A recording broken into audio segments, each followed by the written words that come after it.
Ni journalist kabisa. Kabisa.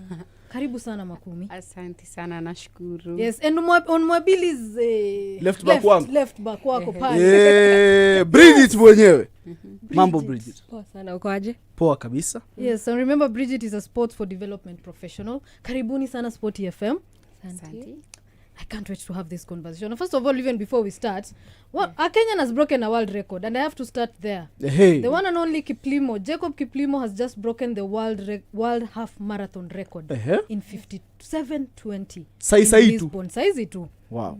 In Lisbon. So Kenyans are doing amazing. Congratulations. Out there. Tayari. Well done to that is Jacob Kiplimo. Yes, and of course our conversation today will, it's International Women's Day, and I just wanted us to focus on conversation about women.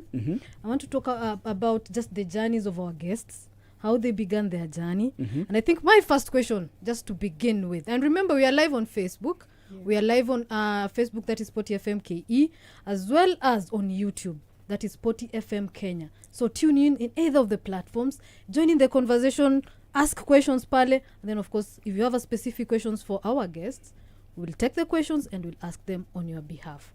I just want to start with you, Makumi. Yeah. Where did your passion for sports begin? So I grew up in Kariobangi, which is a really, I would say it's like a hub for sports, especially football. Yeah. Like it's a big footballing community. So I grew up around boys, and every day kila mtu alikuwa naenda, one day I want to play for Kariobangi Sharks, one day I want to play for Akakoro, which is Academy of Korokocho. Yeah. And so it was like a never-ending yapping session, nasikia kuhusu ball. And then during that time, obviously because of the English Premier League, I would hear about it every single time. So slowly by slowly, I developed my love for football, especially. Yeah. And I just loved it so much. And then I think I would just watch the sport and then try to understand. My questions used to be, why is this footballer playing in this position and not in this position? I used to ask questions like that. Mkoto alikuwa nachoka. Kwani unashinda kile offside na explainiwa leo mbona, which is one concept for football I still think up to date. Yeah. It's very hard to understand. Offside. How many times mpaka today kitu happen watu 10 wako ni offside, si offside. Yes. People would, it's very subjective. And also and it's difficult to explain exactly, by the way sometimes. Ufai kwa mbele ya ball sijui nini. There's a lot happening. So I just started loving football, and then I discovered that people actually talk about it because I used to listen to Caro. I have spoken about this even on my GNN. She was my biggest inspiration for even talking about sports, because I would hear men all the time na nini. And then when Caro wakiwa na Kenny Gidinji, that whole squad. I was like, kuna mtu mwanamke anafanya the same. This is so nice. So I got into that, and then online I will just post videos of English Premier League, breaking it down, like the European whole thing. Yes. And then siku moja mtu inaitwaje kuni challenge about Kenyan football. So I was like, I follow Kariobangi Sharks and I watch their games, and I know what Gor Mahia and the AFC is like, zile za juju, but in depth, unaweza sema player wa Marashuga wawili, what can you, embracing our Kenyan football. So I started getting into, I went for I think 3 seasons za KPL without not doing any content, just watching and then now that's when I started creating, when I felt like at least I could conversate about something. And you remember, for me the first time I knew Makumi, I think it online, you had written notes. I love writing notes when I'm watching that reminded me of me, even me the first times nilikuwa napenda kuandika notes. If it's a player, this is how amecheza nini. It's like match day notes. For every match you watch, you write, you try and put things down. So I think that was the first time now I knew about Makumi. And then nimemfollow tu chini ya maji. I'm a big fan. So karibu sana Makumi, and of course Bridget as well. Where did your passion for sports begin? For me, I think I've grown up in an athletic family. I've seen people in my family get jobs through sports, get scholarship opportunities through sports, and that always encouraged me to love sports. So through from primary, high school, campus, I've been playing sports. I used to run. I played basketball, I played handball. Unaonanga wale watoto wanataka kwenda kila funky kila term. And you know that So wewe ulikuwa upendi kusoma. and you know they sports every term. Yes, So I'd play badminton, I'd play hockey, I'd play literally everything. I remember one time my dad was called to school ati msichana wako sasa hata hataki kusoma, anataka tu kwenda games. Yeah, but they never had an issue with me playing sports. So even when I got to campus, continued playing sports. I remember I used to have to choose. There was a time I had to choose between salsa and playing hockey, and I was like, I know between dancing salsa and playing hockey. So I had to choose. You went for hockey? Yeah, I went for hockey. Oh my God. Yeah, so after that, around 2020, I had an injury, and I didn't feel like I got the necessary rehab support or even the mental health support. So after the surgery, I had a meniscus and an ACL tear. So after the surgery, of course, you know how sports in this country operates. No proper medical insurances and all that, no financial systems.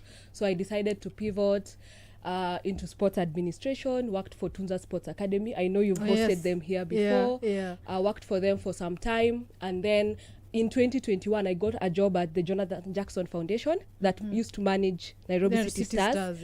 And they used to construct basketball courts in the Nairobi informal settlements. So that's how I also got into football, understood more about what happens in the basketball. Because once you construct basketball courts, you need to form teams. These teams need to have equipment. They need to have, you need to organize tournaments.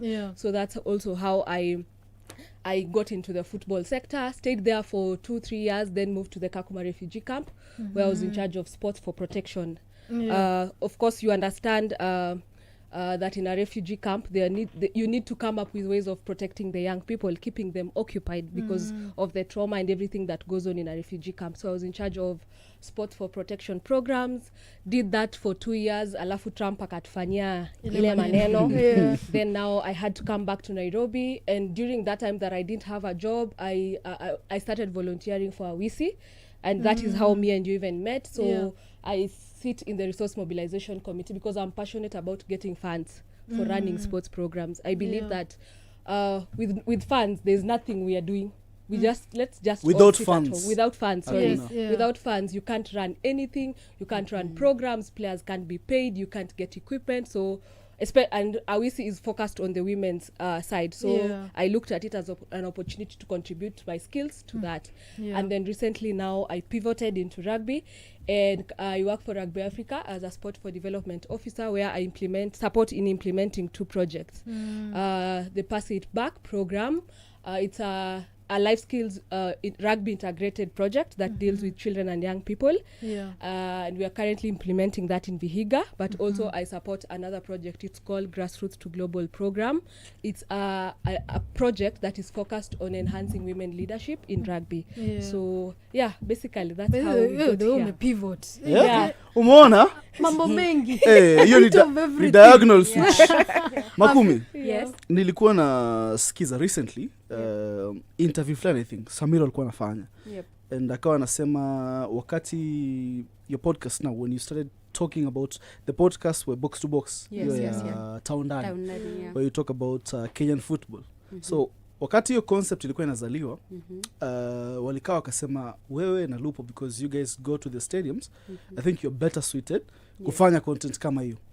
Did it coincide na time ambayo wewe sasa ulifeel uko ready, ama ilikupata by surprise? Nile imekupata ndio siko ready, but it's an opportunity I can roll with. How was the dynamic when it came? I feel like mostly I was ready by that time. So what used to happen is I had gone alone to some couple of games, like, okay, not a couple of games, many games.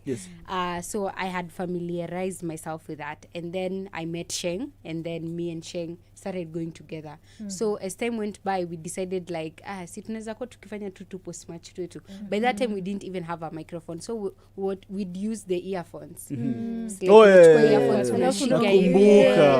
So connect it by Bluetooth, and then game ikisha niko tu hapa kwa stand, and then Sheng would record the videos for me. So slowly by si wenyewe tulikuwa tumeshaji familiarize. Yeah. And if like coach angepita kwenye tuko, yes, we don't have the accreditation ya kuingia hivi, but like coach akipita ponza coach one word hivi anakuongelesha na ka earphone kako tu hivyo. And so by the time the podcast was coming in, we had already created so much content, so it was just easier for us to like slip through the podcast. Nice one. Yeah. It's nani nzuri, important nzuri. Personally mwana hiyo. Yeah, the the quality. quality. I've listened. And it's something Makumi has just alluded to in terms of in your journeys, matters of collaborating, getting people who are like-minded and partners who are like-minded to walk the journey with you. I don't know how the journey has been for you as well, Bridget, in terms of just walking the journey with others in collaboration. How has it been for you? I don't think I have collaborated with a lot of people in the industry, because you see, for most of mine has been employment.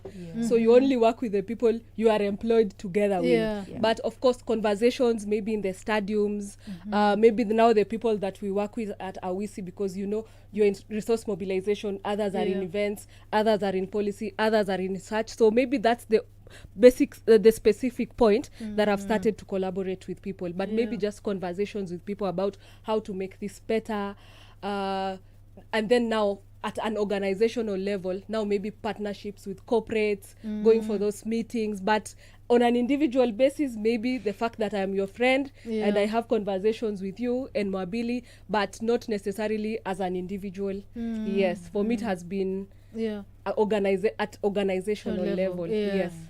And now I just want us to talk about the challenges, because we start with the challenges, then of course with solutions, and then we see our way forward. I don't know for you, Makumi, some of the challenges you face, especially just as a woman, stepping in that field, and just trying to make a name for yourself, trying to get the best content, and just owning that space. The challenges are a lot. Let me just start by saying that I think first of all, apart from the fact that you have to double in everything, because for me, like the content creation, especially for football, it's something I love. It's not something I get paid to do. So I have a 9-to-5 now, so doubling between those two. So I work for an organization. It's also a sports organization. It's called Box Girls Kenya. So we use boxing to empower women and girls in the rural communities. So I work there, so Monday to Friday it's boxing 24/7, and then on the weekends it's football. So trying to juggle in between that every single time, I would say you have to really have discipline in terms of ukiwa kwa ofisi, there's nothing about football, you're just concentrating on boxing and just the sport boxing and everything. And then on the weekends we are not talking about boxing today, unless I'm going for like a boxing tournament to watch or to support my colleagues who are boxers. So that commitment, you have to be committed to what you're doing at that specific time. My other challenge is obviously it's a male dominated environment, like and I would say, like, apart from like easy stuff, the time and everything, I would say that has been my biggest challenge. It's not once I've been called names, the worst names you can think of. There's a time actually I went through that, and I remember I went to my mom and I was crying. I was just telling her, the Twitter thing. Okay. There was, I have had like 5 instances where that has happened. One was I was with Nyash, we did a podcast, and people just decided, a woman can't speak on football, and then there was a Twitter thing. So, and then my mom was like, you think all these people you watch, akina Kate Scott, sijui nani, Taylor Rooks, nini, all of them haven't gone through what you have gone through, and furthermore it's just words. It would be bad if it was like mtu anakuattack personally and beat you up. Like if it's something on the internet, I'm a really soft person, like ukisemanga vitu zini affect. So it's like, yani wanadhani unalipwa juu najitolea and then someone just comes at you, doesn't even know you, umeshaanza kuambiwa you are in the sports world to seduce the football players and you're like surely niliona unakumbuka hiyo story. Yeah, it was so crazy because I have grown up with some of these players like mtu kuna players kwa hii ligi tulisoma now baby class, acha wote tumetoka baby class pamoja na nursery print, so like they are mostly like my brothers and to just someone to have the thought of you can't just love football, yani why can't I just love football, there has to be like a hidden vendetta of like anafanya hivi juu ya I want to get something in return. So to me it was so bogus, like it doesn't make sense at all, but that constantly people putting you down, and you'd think like because we are all trying to make our league go better, like we would work hand in hand, but then there are just people who are just sick in the head, for lack of a better word, where it's a competition. And to me it has never been a competition, because I see other women coming in the league and I'm so happy to see that, because I'm like, there used to be like only 3 people I would see on TV talking about football as women, but now I go to the stadium, there are like 3 photographers, there's 3 people who are commentating on the sport, there's so many of us, and I'm like, this cake is too big for like me to say nakula peke yangu, like that collaboration, it's so important. So I would say like hizo challenges are everyday fighting a never ending battle, because it drains you, it drains your mind, like every day unaamka kupigana na mtu mwingine, like do you take a step back, what do you continue just pushing on hizo vitu. So I'd say that, and the fact that our industry right now isn't lucrative, so you can't fully depend on content creation peke yake, unless like you're working with like European football, such that unapata my endorsements hivi, because right now our league doesn't have endorsements hivi, what I can speak about football alafu maybe like a certain company comes to me, it's hard. So actually niko na on the same breath challenges, niko na maswali mawili. Moja ni I've met you in Dar es Salaam, nakumbuka. Ulikuwa na kina Sheng, mlikuwa mnafanya very hard working, and I always appreciate it. Juzi I saw you at Amani Zanzibar for the karaoke derby. Nilikuwa na badho ulikuwa na Vida is a great Rwanda, she's amazing. Pia ulikuwa AFCON. And to be specific, Ishana msema ametweet, if I'm not wrong, akiuliza how, of course it's in the line ya kitu ambao ulikuwa unaongelea, people don't believe that you are genuine for the sport. So unapata mtu anasema udem anajifund vipi, how is it possible? And now that you've mentioned game yetu kiukweli, it's not lucrative. Most of the creators are not earning yet. How do you manage to maneuver through such expenses and costs to make sure you go and cover the game hata kama ni mbali? Mostly I would say it just comes down to planning. Like with AFCON, we're going to Morocco. I knew it was going to be expensive, so I didn't start like now, like 1 year ahead. Tunajuanga like right now we know AFCON is going to be next year, June, July, that period. So I have like over 1.5 years to start like planning and saving even. So for me, I planned earlier with like my expenses and everything. And also I think sometimes I've always been told this, we don't get because we do not ask, and I know even the Bible touches on that and says that, but honestly there are people out there who would be willing to help you, to support you. One thing like I'm really trying to get myself into is approaching brands, like you can ask this company, I haven't started, so obviously when you go to my page I'm not advertising for anything, but that's something I am looking towards. So even like for the younger women ukiangalia, like don't be afraid to ask, like uko like, hi, so I'm going to this place, would you support my this is my number, what you're going to get in return. So I've had a lot of support from my family members and from my friends. Mwingine atakwambia nitakununulia lunch hiyo siku moja uko Morocco, nda hivi. So that always just never be afraid to ask and knock on those doors. Like Sahi hata I'm thinking neza approach Kenya Airways niwaambie by the way nataka kuenda hapa mnaona je mkinipea trip mnipe tu kiti mimi wa create content si must mnilipe and then go approach maybe like an Airbnb waambie nita create content ya hii nyumba yenu just let me sleep here for 2 nights like things like those so the follow up question will be kabla tuje kwa Bridget umesema creators wengi ambao wanafanya European football ndo they can earn some monetary incentives, right? Kwa sababu you're still an EPL ama European dominated sports industry. Wewe I know it's very tempting to divert and start creating more European content. How do you balance your tamaa ya kwamba nahitaji kusurvive, nahitaji pesa, but still I need to promote this game, eventually it will pay?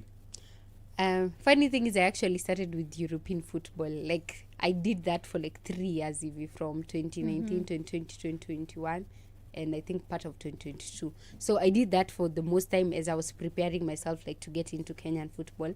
But I think mostly it's priorities. Like I think for me I have always known European football. Like it's something I have grown up. Like I wouldn't say my knowledge for European football is at the same level as Kenyan football. Like I would say European football iko somewhere hapo because even it's on your accessible. It's accessible. So 24/7 iko hapo unaiona. And like Kenyan football, especially the time that tulikuwa tumebaniwa. So that I also feel like that ili dip our football. But it's mostly what is your plan? Like because me I want African, not only Kenyan football, but I would like there's, if you look at where we are at right now, in the near future African football is what is going to be up there.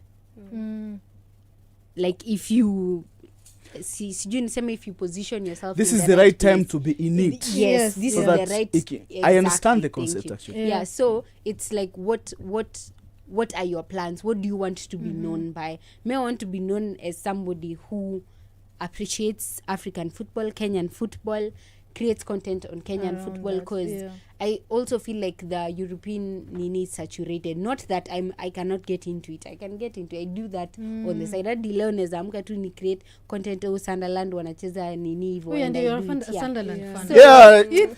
Makumi wewe. Mambo yako wewe ni magumu. So I would say that it's just you knowing and sticking to your plan. Like plan yako ni in 5 years nataka when the African football conversation is happening I want to be on that table, then work towards that. And also and also like I want to see my friends prosper. Like there are not so many people who are speaking about Kariobangi Sharks, there are not so many people who are speaking about like Marashuga hivyo. I want, cause I can associate with mi siwezi patana na Saka, but nikitoka hapa nje najua Aroko, like Aroko nendanga Bangu tunaonana na yeye, Leslie wa Nairobi United, we are friends, like I see them, there are people, so it would really fill me with great joy like to be able to highlight them and speak about them and just to elevate, like when I'm going pia si tunaenda pamoja. Nice one. Fantastic. I'm just thinking as well, Bridget, on matters just the challenges that you've gone through as well in your field as you in sports in general. Can you just highlight? I think she's mentioned all. But for me what has worked for me is male allyship. Me my friends are men when I'm in the stadium, so that if I normally sit with them so that if something is to happen I'll know how to get home. That is so relatable. Male allyship. People are fighting in the stadium, those men they will protect me. So that has worked for me. But also and then me, I'm a thick skin. Those things they tell you, they can't tell me. Me right now nime grow thick skin, but back then I would cry. Even whatever was happening to you, I think I had conversation with Mabili. I was like, they should show us men that are doing better work than what you're doing. Because if they want to go that direction, then we'll be like, this is what these ladies are doing. Let these men show us what they are doing to improve this sport. I just think it's an easier target. Like when you can't really have anything negative specific to attach to something, uta jump through the easiest thing to find. And for women, unfortunately, hiyo ndio inakuwa rahisi. It's unfortunate. So that male allyship, and then doing your work diligently, because they won't have any other thing to say about you. Once you're doing your work properly, Yeah. that is what we are focusing on. The rest of those things, You know, find someone else to tell. you know the I funny normally part? say I remember the first time I went to a football match. I went for a game when the Thika Stadium was still being used. And I remember someone told me, ati, msichana anafanya nini kwa stadium? I was just like, oh, you're new here. And I think since then I've never gotten any like that whatever kina Makumi get nowadays. I don't give it that attention. Normal say as long as I'm doing my work, it is impacting the people that is supposed to be impacting. That's it. Those things will always be there. And then conversations around finances. For me, I look at it like we have so many gaps and we need to run programs, but sometimes the finances are not enough. And then of course I'll talk from an organizational perspective in terms of everyone is doing something around there's no synergy in the industry. You find Hilda is doing something that I'm also doing, Makumi is doing the same thing that I'm doing. We are working in silos. So I think for me it's about time every one of us working around maybe sports for development, sports for protection, giving visibility to the sports. We all work together for maximum impact. I think synergy will enable us to maximize the impact. Yes. I would agree. And I think we have a phone call. Let me try and pick a phone call and then we continue with the conversation. Okay. Yes, SportyFM. Hello, SportyFM. Hello, SportyFM. Niaje chip? Poa sana, ni Gabu. Ni Gabu, Happy Women's Day. Happy thank you Gabu. Karibu nikuambie Happy International Women's Day. And I saw it coming. Niambie Gabu. Mwabili. Gabu mambo. Niaje Mwabili. Karibu sana. Mimi niko poa, baridi tu ya Nairobi. So baridi na uko na anyway. Sasa sina baridi lakini nikitoka nje tu hivi baridi. Salimia wageni wetu sasa ni Mesalimiwa. Makumi unasalimiwa jamani. Wamesalimika. Wako fiti. Wako poa. Now, kuna swali nataka kuuliza hapa. Yes. I saw it somewhere. Moso, sikuwa ni wivu ndio inaitwanga ego. Okay, let me ni msemo ama nini Gabu? There's a problem in these women who are top anchors, who are when you are kwa limelight na football kama kina chef. Whenever they talk, they air something out. The same women ndo wanakujanga. Leave alone men. Percentage ya women wenye wana backlash is higher than males. Because I do take for example na nini AC Akida. The time when aliongelea our stadiums are not good, women hawaangaliwi nini. And I saw a comment there from a lady who na respect sana. And the lady was really anapiga counter ingine, unapiga counter. Ushaona ile pipi yenye unapigwa na back 5 hadi unashindwa alitumwa ama nini? Ile ya Conte, Antonio Conte. Unapigwa sipo hadi unashindwa huyu alitumwa nini? How are they able to counterpart hizo backlash because as much as men, I understand the industry is full of men, ndio? As much as men are against, not all of them, and they are not against, huwa tu ni kale kawivu, but kuna tu ile yenye wa madem. Kusema wewe tu madem. Unapata dem ametokea kama Cambridge wanaongelea poa, in their podcast wanaongea tu poa, but comment zenye unaona and was like, so if these women can't support their fellow women, how are they expecting their sport to be up? Alafu waambie watembee kwa ligi ya madem kwa zile they should be nitongaje yani wa diverse. Waingie KWPL content ya women's. But Bridget tumekuwa naye game za Kayole Gabu. Mtetezi wa Kayole Stars. Ndio unajua umeona. There is this thing yenye mtu anapata content creators are like wanaonanga wakisupport Gor Mahia kama sahi. Kayole Stars, Vihiga, ulinzi na Kenya Police. Yeah. Unapata most of content creators wamejaa huko, but ukienda huko akisema dira soka Queens huko nikitremuka chini unapata kuna vile hawaonekani huko nje. Yeah, that's my only issue. The content creators. I'm not against content. I love content creators because I always pray for that day. 100 content creators each day will be talking about Kenyan football. Ule amesema hapo unaweza toka hapa nje nitakutana na Lorini Lavoga, si ndio? Players, nikitremka kijiji yetu mimi nakutana na Lona Faith, si ndio? Hakuna siku mimi unless SportyFM wanipeleke nini nikutane na nani, niende kutana na Ruzo huko juu, niende kutana na Knalek Morgan unless. But hapa nje ni rahisi mimi nikutane, ni rahisi sana, ni rahisi mimi nikutane na Mwandalima, ni rahisi mimi nikutane na Chef. I just want the content creators to diversify. They should just diversify. Thank you for your day. Asante sana. Thank you so much, Gabu. Yeah, that was Gabu. One of our listeners. He's ardent SportyFM fan. He keeps our conversation. He calls and contributes. And I think the two things he was asking in terms of we were talking about that backlash that sometimes you get just because of an opinion. And for him, he's asking because sometimes there are those men who bash, but again, there's women who actually even bash you just because of a comment. And he gave the example of Esa Akida when she came out and said, by the grounds zenye madem tunachezea ball si poa, and it's the truth, and it's something we talked about here. And I was like, it's the truth, but I was like, kwa nini mnampiga vita? Na anawaambia ukweli. She has played to the highest level of football. She has played Champions League football. Na anawaambia guys, kenye tunafanya hapa hakuna kitu tunadu in terms of women football. We need to do better.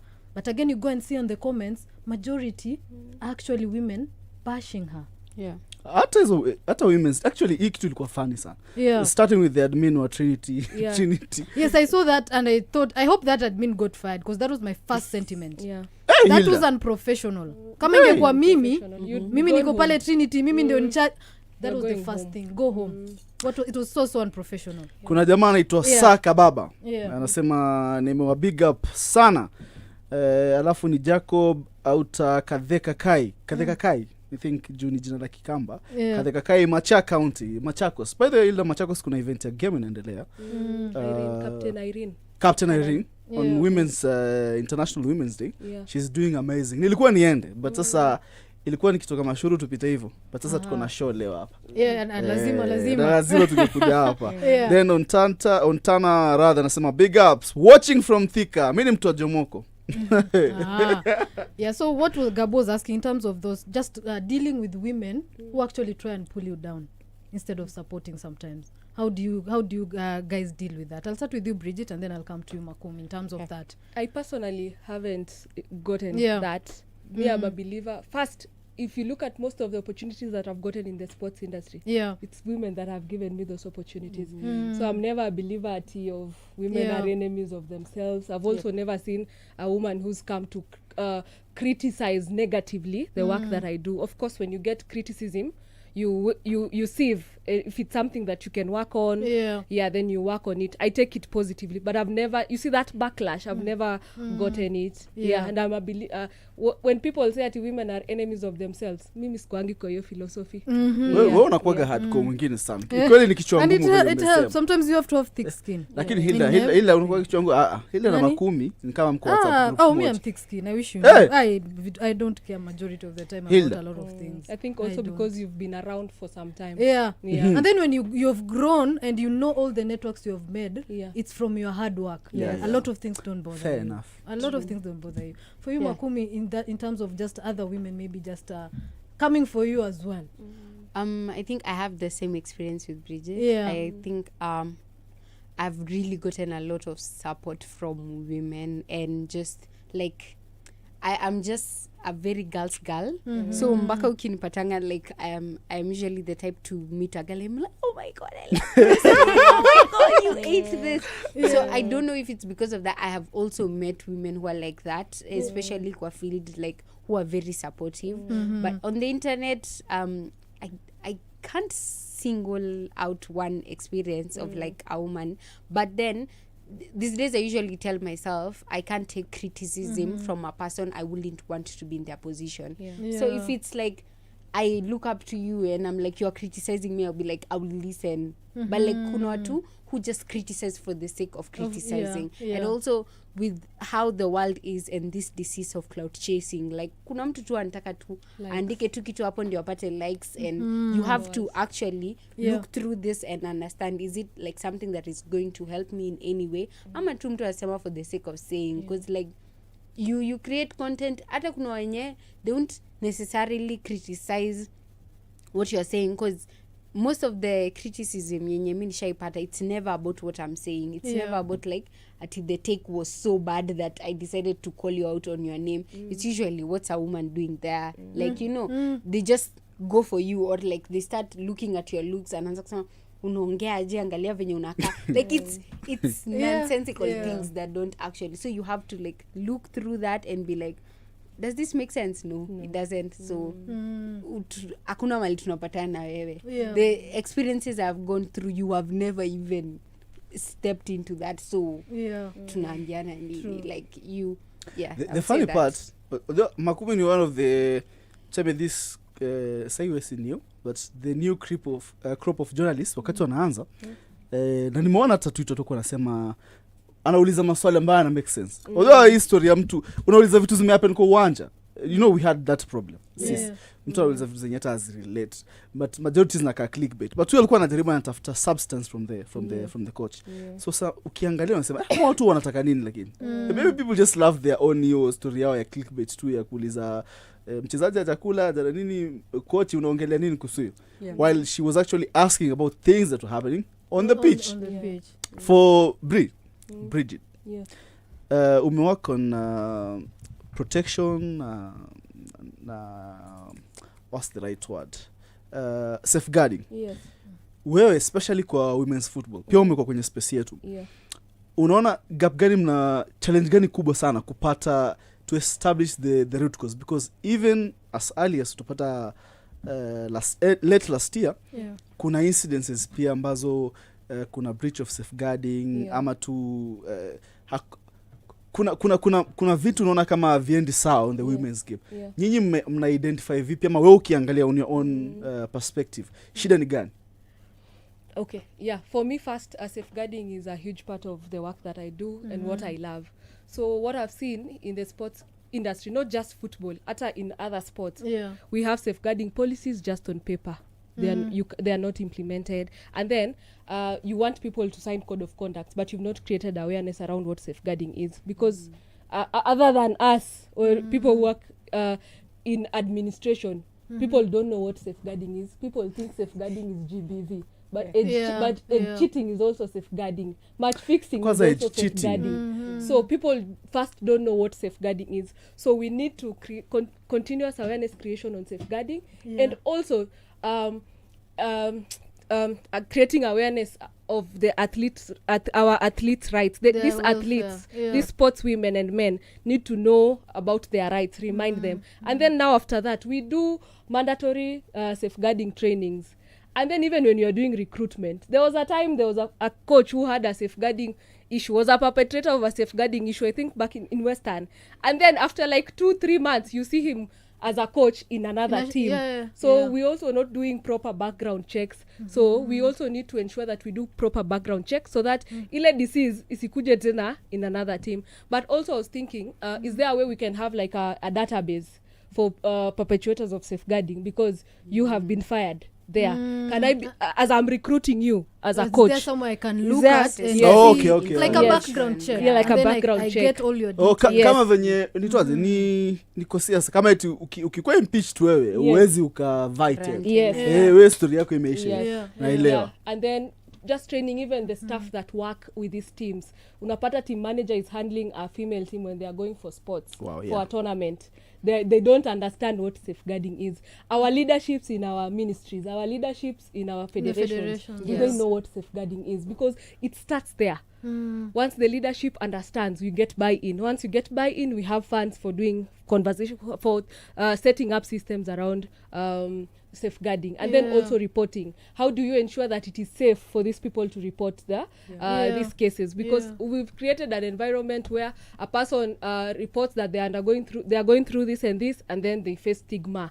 The coach amemkata kwa kikosi, hajaitwa kwa national team, sijui hajafanya nini. So I think it's we are not yet there as a country in whatever sport in terms of safeguarding. And I think for me, we should just start with proper awareness creation. Kwa club licensing basi. Wanaangalia nini? Kama hii conversation ilikuwa 2 years ago, hii conversation iko sahi in 2026. Now we normally have workshops za club licensing time day in day out. Kwani wanaangalia nini? Club licensing for most of our teams here in Kenya has just been done to tick boxes. We go and acquire a female team. Women's team. You give them 300,000. You play and that was my next question, because we need to have a conversation about our team, the women's side. That is the women's league, and of course the national team as well. In terms of just the support they are getting.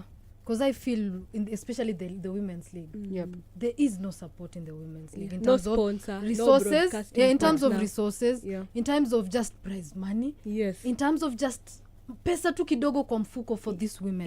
It's not there. So I don't know what you think about that, because in terms of when they went to negotiate for the broadcast rights, nobody thought about to mention just by the way we also have a women's league.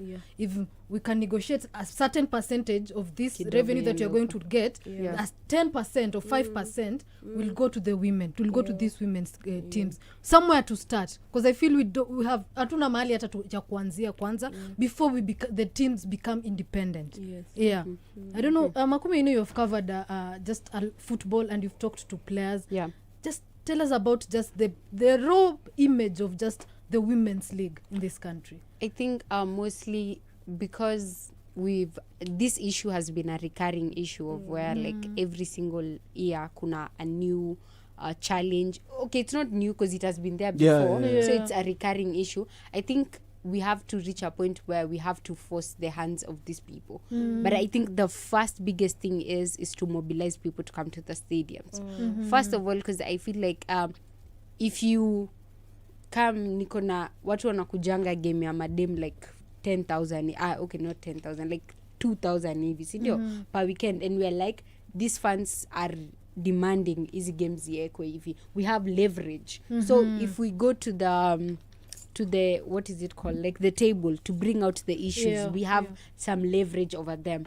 So I think that would help, because not only even in football, because another issue we had in boxing was there would be the league.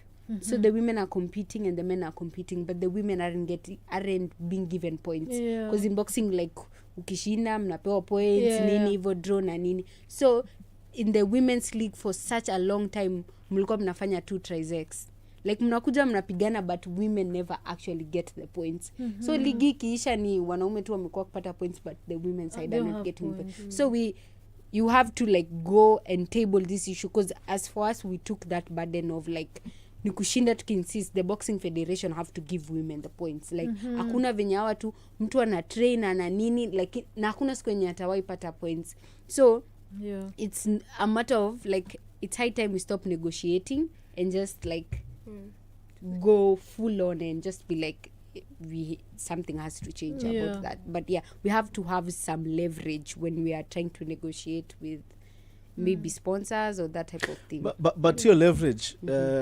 kutengeneza leverage. So hapo hivyo hiyo nimekuwa shida kubwa. I've gone to meetings trying to, at last week too, trying to find sponsors. Yes, we get an appointment, mmeenda pale.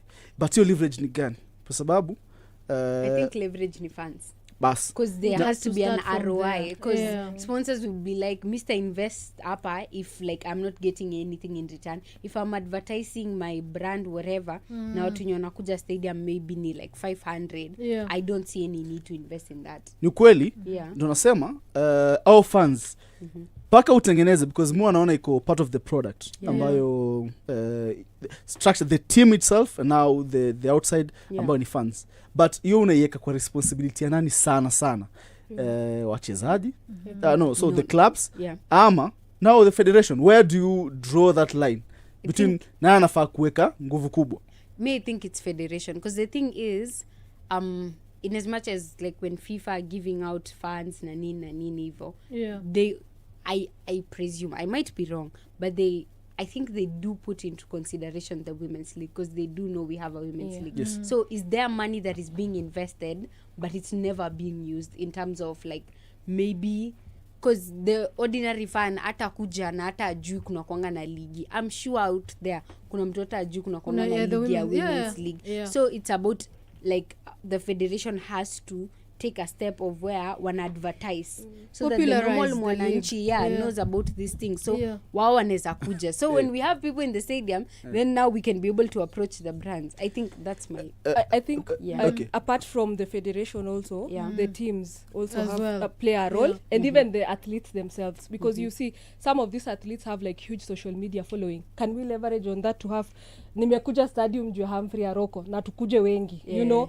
nimekuja stadium because I know Lorini Lavonga. Can we train these players to use their social media following to attract the fans to come?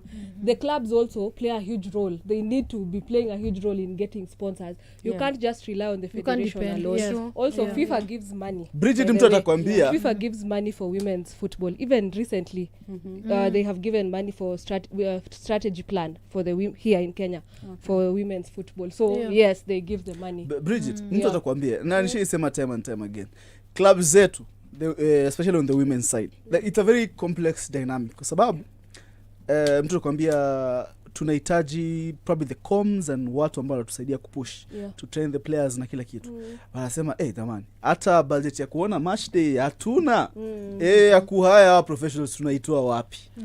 I think it's because we look at women mindset, we look at women as charity, we look at women's football as CSR. We don't take women's football seriously the way it should be taken. Kama kafu venye ametuonesha your mentality because I have a men's team and I have a women's team. We know for a long time of course sports has been male dominated but I would appreciate if you put because if we are saying resources, can we use these resources in your men's team to come and support the women's team until this women's team is able to stand on its own feet. Sometimes pia ni lack of goodwill. Na pia the leaders you have in these clubs when you're bringing people on board, you're employing, you're electing, pia muangalie people you're electing. Mtu akona youth development at the core of their minds and even women's development at the core of their minds because you and even your kitu ya club licensing, it is always just done to tick boxes. Most of these women's teams, youth teams ziko tu but the resources are not you don't divide the resources or support those women's teams. Mlieka hapo of course for us to participate in CAF Champions League or lazima tukue na women's team so you acquire and I saw a lot of that 2 years ago a year ago a lot of men's teams acquiring and I remember asking by the way and trying to follow up okay you have acquired these teams and then unaenda pale unaangalia hiyo team ya mademe yenye wameacquire hawajamit games zao hawajaenda because they don't have finances. You're like I thought the idea of acquiring that team was at least to support it first until paka ipate miguu yake. That's why I usually say in terms of our women's league at the moment currently the way we are it's very bad in that we just need support to start and then we'll be independent eventually but for now it needs support. There was an I don't think they set up an accountability mechanism for club licensing. And even just the people who the head of the clubs waliitwa wakaharakishwa. People didn't have like a proper understanding of what club licensing is because you don't even know how to report. So let's say the team has just been given 300,000 for an entire season, a women's team. 300,000 inakufanyia nini kwa inchi? Hakuna. But now either that happens and sometimes they don't report it back to the federation or hakuna a proper way in which they can be held accountable for what they wrote on, because people signed contracts. There was documentation, but now how do we follow up on the promises you made? Also, were we given a raw deal? Because most of them were given raw deals. What do we do from there? See, history ya club licensing iko na two ways. Kuna men's sports team ambazo si waliambiwa sasa ni lazima uwe na women's team. So kunao ambao they've tried to have a women's team to satisfy that requirement, but kuna hizi women's team ambazo they are standing on themselves, kama Viga Queens, let's say kama Kayole, watu kama kina nani, hata Trinity, kina Kibera Soka, because the men's team is in the lower tier. So nishaikuwa kwa hizo meetings ya club licensing, na kila club, because they normally have a portal, so the men's teams mtajaza kivyenu, and the women's teams itajaza kivyao, and hizo divisions zote mpaka chini, the entire football pyramid.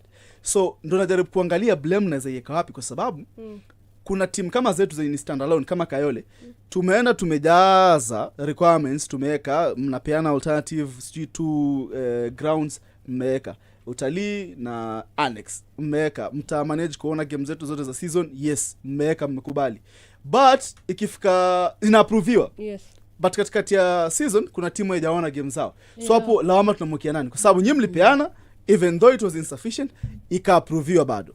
And now FKF, the federation, argument ambayo mara nyingi nimeisikia wakimake, hata juzi mlikuwa na Jeff, if I'm not wrong, alikuwa hapa Sporty, but on a broader conversation alikuwa anasema at the moment federation haiko na capacity ya ku deal na issue kama za match fixing, bado hawana. Right? Currently no.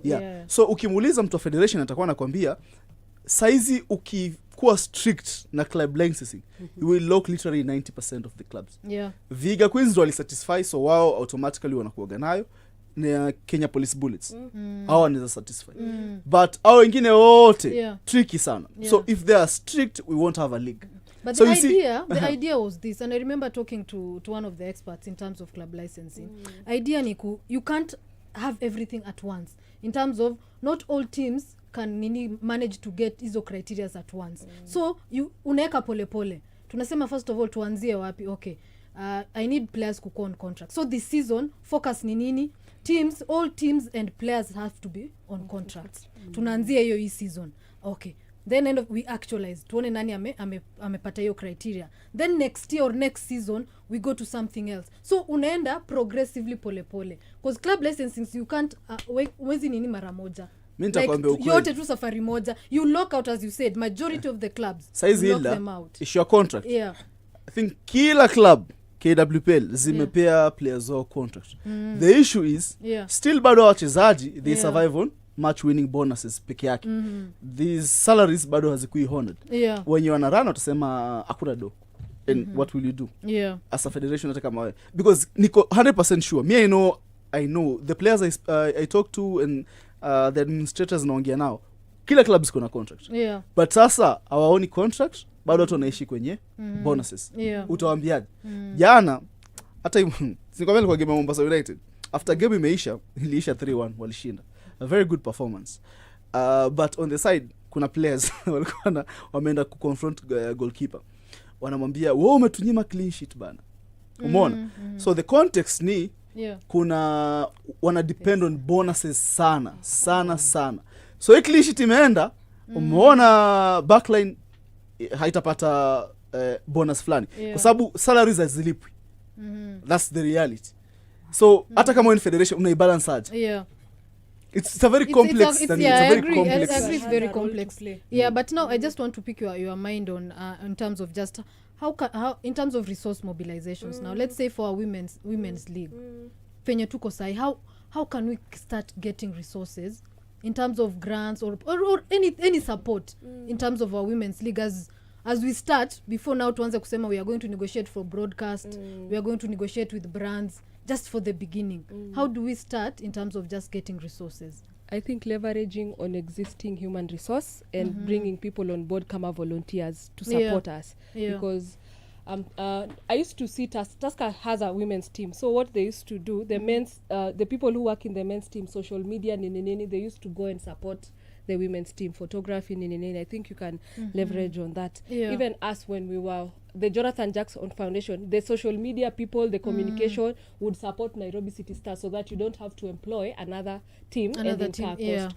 Also, I have a background in resource mobilization. She has a background of communication. Can we leverage on those friendships?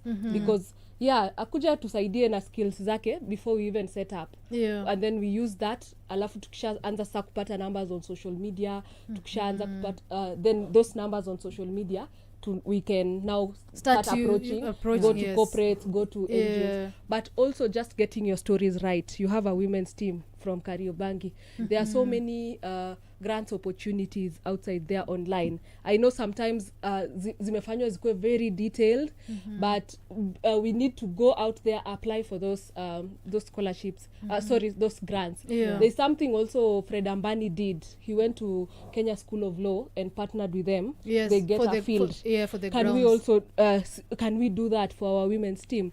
You go, you have conversations with them. Instead of paying maybe 30,000 for a training ground, can Kenya School of Law give FC Leopardes Wanja for free, and maybe we get a few players from their teams to come and join AFC. So win-win.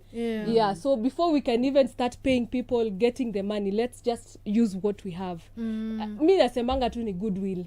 We start with the goodwill, and then you leverage on your friendships. Sometimes even the community members. I know it's not sustainable. Watu wa Kayole watatoa pesa zao kwa mfuko. They support that trip. The girls go and play Kisumu and come back. I know it's not sustainable, but that is something we can always, even as we tukijipanga. But we have a long way to go, because most of these things are not sustainable. But before tufike hata kwa corporate, we need to start somewhere first. Naona hiyo model ya kuitisha watu do like it's a very kwangu, I don't know man. Sometimes hauna because even if I think hawana hiyo consistency ya collect the dough. They have the initiative ya wase contribute 50. It's very hard mse atafeel kama atakuwa anapeana like atachoka. It's very hard. Na hii issue nyingine ya corporate pia sometimes pia msielewe. If it's numbers. Nitakupa example. Ukienda kwa dashboard ya Kayole, I think on average per month they have around 3M like consistently throughout the year. In engagements, in kila kitu. Like they perform very well digitally. Lakini bado ama sponsors ukiwa na approach these potential sponsors watakwambia conversion rate bado hawaamini kama itakuwa na conversion in any way. Because for a long time the industry has been associated with lack of accountability. You're given money, you don't account for it. So we still have, sorry nimekuinterrupt. Iko sawa like sometimes when there's that relationship ya football na in Kenya. Bado football needs kuosha image. If that makes hiyo ndio kitu ya kwanza kabisa. Because why are corporates going to golf? Why are corporates going to athletics? It starts there. And you remember somebody said this thing on X hapo by the kwa nini watu wa golf wanapata corporates nini. And then he was angry. I'm like, nakumbuka you know why?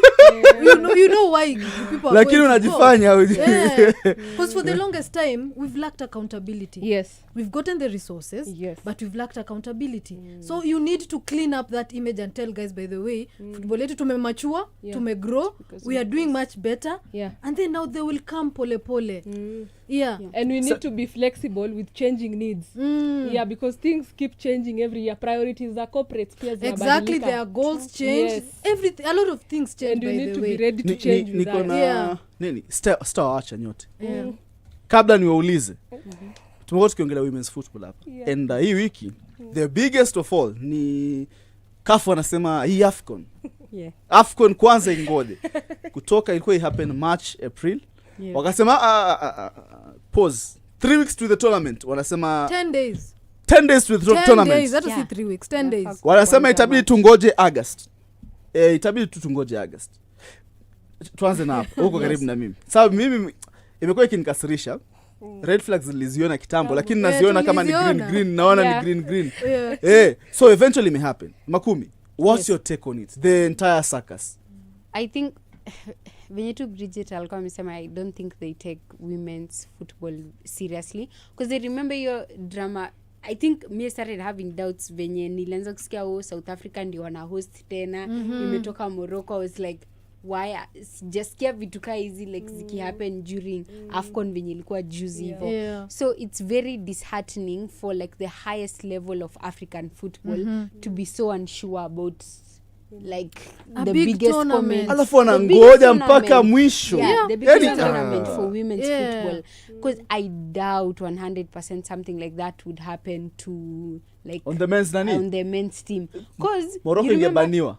unaona during CHAN when they had to change the game from, because we were supposed to host it in April I believe, somewhere there, alafu ndio ikamuvishwa August, which was like 3 months. It was Like, at it least you have time to January adjust. ndio tuliambiwa hii ni kama hii April Yeah, haionekani, and there was proper It was communication. proper, and then it was Exactly. early. For Sasa me, hivi I you are don't relying mind on rumors. postponing. Imagine like adi that Time. time when they were saying that it's going to be held in South Africa venye ule minister alitokea, it's Eh. like there's no proper communication. Communication. Mmetuambia what if mtu alikuwa amesha book No ndege in ticket. advance like Si 1 ati month what if before. Watu watu washabook washabook tayari. Teams, most of those women's teams were in the zilikuwa camp. camp. Even the Morocco national team ya Were- Mandela Ilikuwa camp. walikuwa camp. Even the Kenyan teams walikuwa wameenda Walikuwa sijui- Walikuwa Yeah, mimi. Walikuwa they were toke going to Cote train. d'Ivoire Waende alafu waende. France. waende huko. Yeah. So it's like the lack of respect in women's football, and also they don't take it seriously. So Yeah.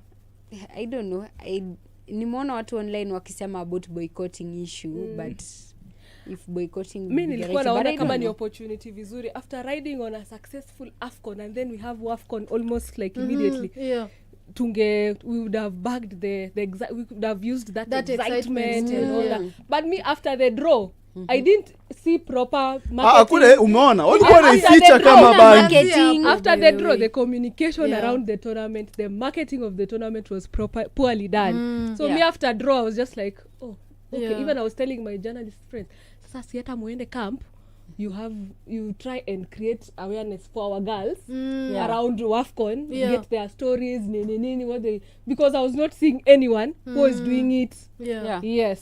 Mimi acha niwaambie vile niko disappointed. Nilikuwa nimetengeneza so nilikuwa nimetengeneza video kadhaa kama around 6-7 Yes. for the of course region yetu Tanzania, Kenya, alafu the top teams zenye ni favorites, like how they play, the key players, who to watch na kila kitu. So iko kwa vault tu imekaa. Nilikuwa na Unajua unasema hivyo, as Yeah. we also box to box we had the same thing we did for WAFCON last year. Yes. So we did like a breakdown Yes. of every single the team. team. Yeah, and like Even the as we key had a players plan na to do nini. here. Well, Yeah. too much. You're Tulikuwa just like tumepanga sasa content. tutadu. Yeah. Tungoje like On the It's flip so side, it disheartening. gives more time for women's teams to sisi to prepare. especially Yeah. sisi. Yeah. but also the prepare. amount of money that is lost Already been financially spent. Yeah. like Exactly, and, Sasa watu and warudi remember clubs these are zao, women's ama teams that wanafanya- pia it doesn't struggling. akwanga na resources. Yeah. So wana struggle pia, so already they have wasted time. Yeah. They have wasted the money. Yeah. Sasa Harambee Stars walirudi tu nyumbani Ilibidi warudi. hivyo tu, you Alafu know. sasa tena waende kwa matimu zao waachane. And Then already they the bond felt yeah. ipotee. And then they felt they were not supported. You Yes. remember what Dogo Nakumbuka. said? They felt the government wasn't supporting. They want hawako wanapata motivation pia wao. Yeah. So already it's such a disappointing affair, but again venye mnasema issue ni waja communicate hata ni wapi next. Bado. That is the problem now. For me that is the biggest problem. Communication. You see, Yeah. you see me on the positive though. Yeah. On the positive. Yeah. Sisi kwanza. Now we have more time to prepare. Sisi tulikuwa tumechapwa vibaya. friendlies.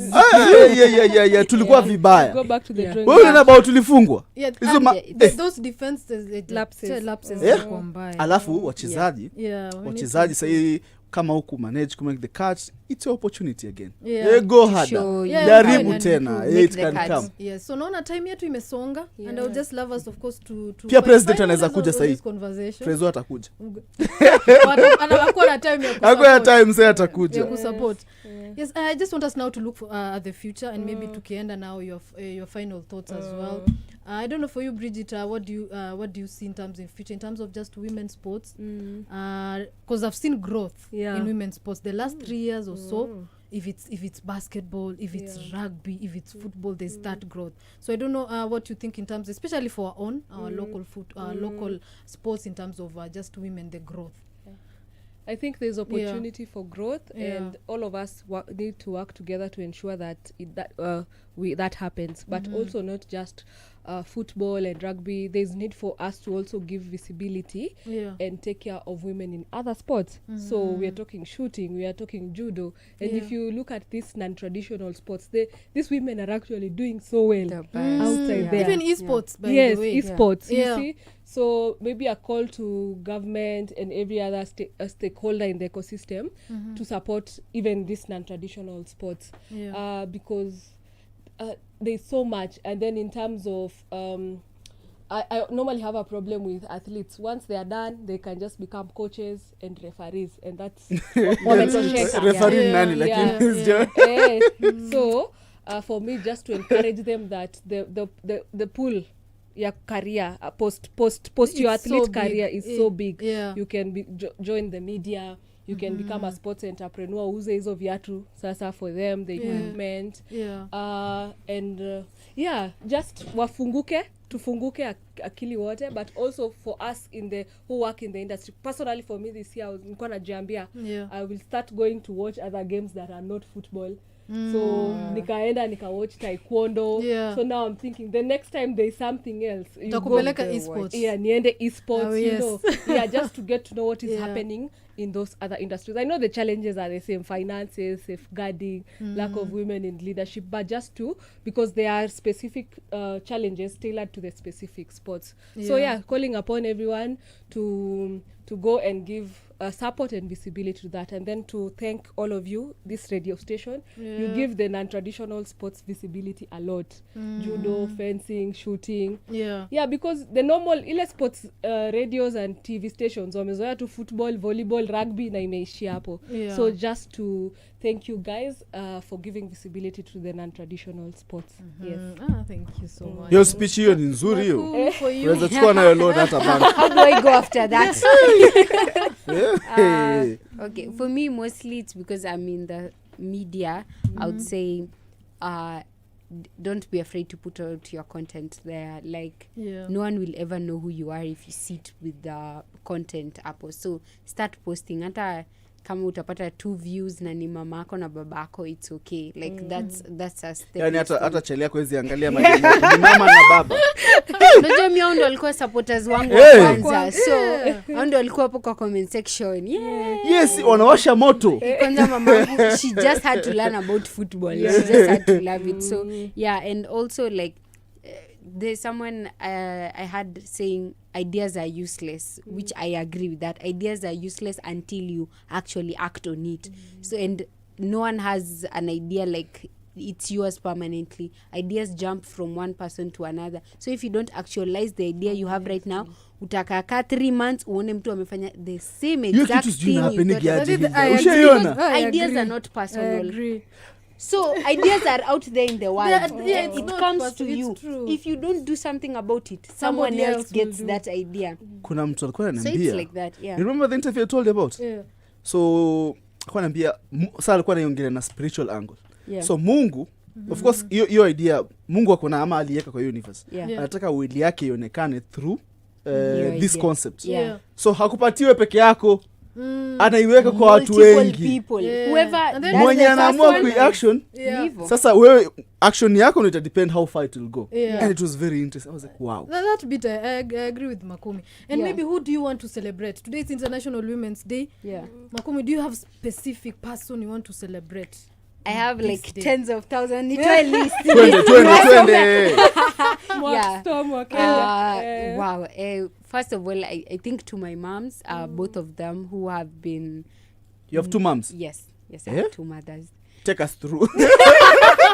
We have time. I have my biological mom and my other mom. Okay. Yeah, so both of them have been really supportive. I remember like when I was getting into campus, so my biological mom is called Sarah. Ndio sasa mwelewe story. And my other mom, her name is Julie. She's been my mom for I think 15 years now. So she was telling me nikiingia campus because I studied accounting. So right now I'm an accountant. and she was telling me, why are you doing accounting? You should not do accounting. Go into media, like do journalism. And at the time I was like, sasa nikienda journalism na nasikia huku venye wako wengi. Tumeona mtu mmoja kwa TV station for 20 years nitenda aje kumtoa huko. And so I decided, like, in my opinion, to go for the safer option of like ati do accounting. But then accounting like, safe.